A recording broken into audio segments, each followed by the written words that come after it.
Shalom.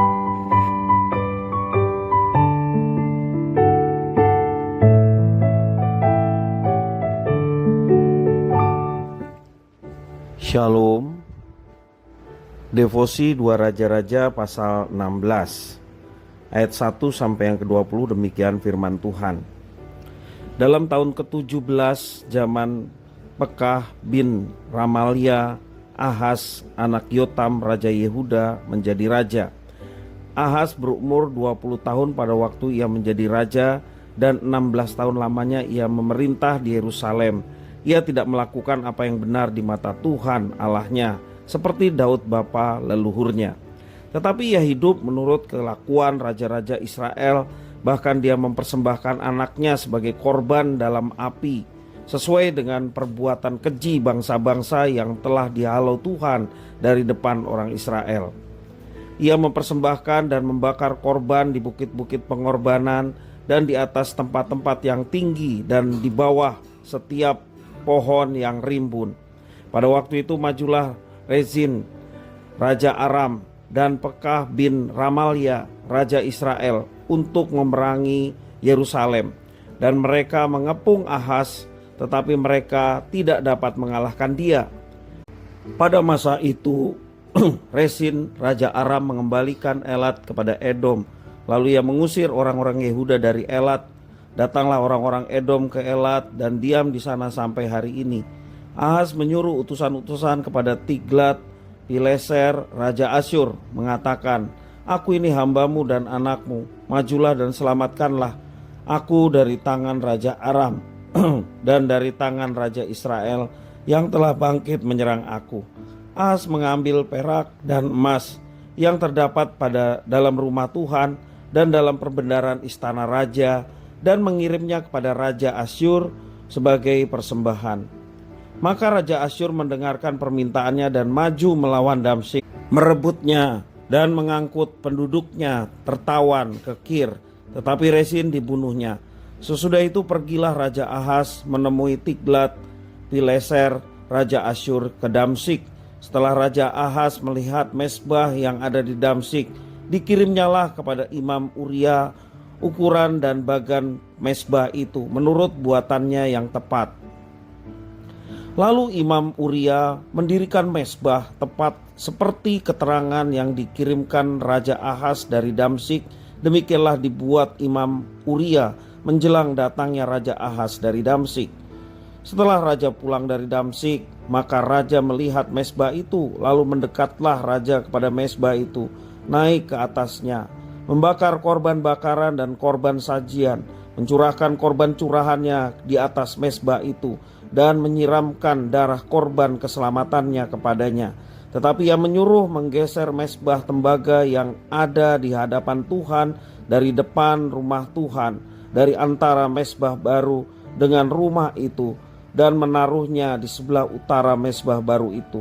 Kemudian raja Ahaz memerintahkan kepada Imam Uria, "Bakarlah di atas mezbah besar itu korban bakaran pagi dan korban sajian petang, juga korban bakaran dan korban sajian raja, lagi korban bakaran dan korban sajian dan korban-korban curahan seluruh rakyat negeri. Dan siramlah kepadanya segenap darah korban bakaran dan segenap darah korban sembelihan, tetapi mezbah tembaga itu adalah urusanku." Lalu Imam Uria melakukan tepat seperti yang diperintahkan raja Ahaz. Sesudah itu raja Ahaz memotong papan penutup, kereta penopang, dan menyingkirkan bejana pembasuhan dari atasnya, juga laut itu diturunkannya dari atas lembu tembaga yang mendukungnya dan ditaruhnya di atas alas batu. Selanjutnya demi raja Asyur disingkirkannya dari rumah Tuhan serambi tertutup untuk hari Sabat yang telah didirikan pada rumah Tuhan, juga pintu masuk untuk raja yang di sebelah luar. Selebihnya dari riwayat Ahaz dan apa yang dilakukannya, bukankah semua itu tertulis dalam kitab sejarah raja-raja Yehuda? Kemudian Ahaz mendapat perhentian bersama-sama dengan nenek moyangnya, dan ia dikuburkan di samping nenek moyangnya di kota Daud. Maka Hizkia anaknya menjadi raja menggantikan dia. Demikian firman Tuhan. Dalam situasi sulit, seseorang dapat bertindak di luar waktu dan cara Tuhan. Hal ini terjadi dengan menggantikan posisi yang diandalkan, bukan Tuhan, yaitu orang atau sesuatu hal lain yang dianggap lebih kompeten, mudah diakses atau dikendalikannya. Tindakan seperti ini hanya memperburuk situasi dan menghancurkan. Raja Ahaz melakukan apa yang salah dan jahat di mata Tuhan. Dalam ayat yang kedua menjelaskan demikian. Dia menyembah berhala dan mempersembahkan anaknya sebagai kurban dalam api. Dalam berperang sebenarnya dia tidak mudah dikalahkan musuh. Tuhan menolong dan menjaga kerajaan Yehuda dari kekalahan akibat serangan musuh.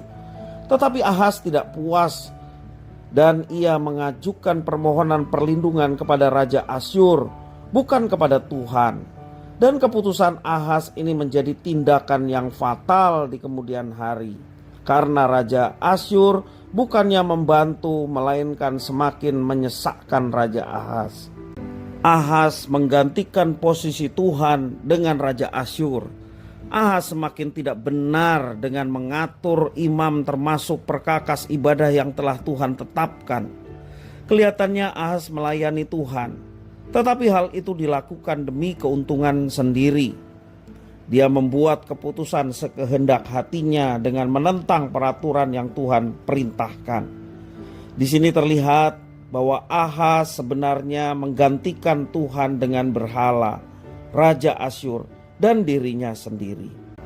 Ketika mengingat perjanjian Tuhan Allah dan umatnya melalui penyebutan nama YHWH dengan terjemahan bahasa Indonesia Tuhan, tak seorang pun harus melakukan tindakan yang tidak benar dalam ibadah. Kita harus menyembah Tuhan karena memang Dia layak disembah, bukan karena ingin menjadikan Dia seperti keinginan kita. Misalnya, kita memiliki kekuasaan seperti raja, maka siapapun dapat melakukan hal yang tidak benar di hadapan Tuhan. Hanya lewat ketaatan dalam segala hal, keinginan untuk mengganti posisi Tuhan dengan berhala-berhala lain dalam hidup kita itu bisa dihindari. Mari kita menjadikan Tuhan berkuasa atas segala-galanya. Kita diikat dalam perjanjian. Dia adalah Tuhan kita, penguasa kita, dan kita adalah umatnya. Hanya kepada Dia kita berbakti, hanya kepada Dia kita tunduk terhadap perintahnya, serta melaksanakannya dalam kehidupan kita. Dan percayalah, ketika Tuhan melihat hati yang tulus, hanya menjadikan Tuhan sesembahan kita yang ditaati segala perintahnya, Tuhan melihat, Tuhan menolong dan memampukan kita untuk mengatasi setiap persoalan dalam kehidupan kita. Jangan berpaling daripada Tuhan dan menjadikan sesuatu yang lain menjadi pusat perhatian kita melebihi dari Tuhan. Tuhan adalah perhatian utama kita. Firman-Nya adalah pedoman yang mesti kita taati dalam kehidupan kita. Alamilah berkat dan penyertaan Tuhan tak kala kita terus dengan setia melaksanakan apa yang dikehendakinya di dalam firman-Nya. Tuhan Yesus memberkati.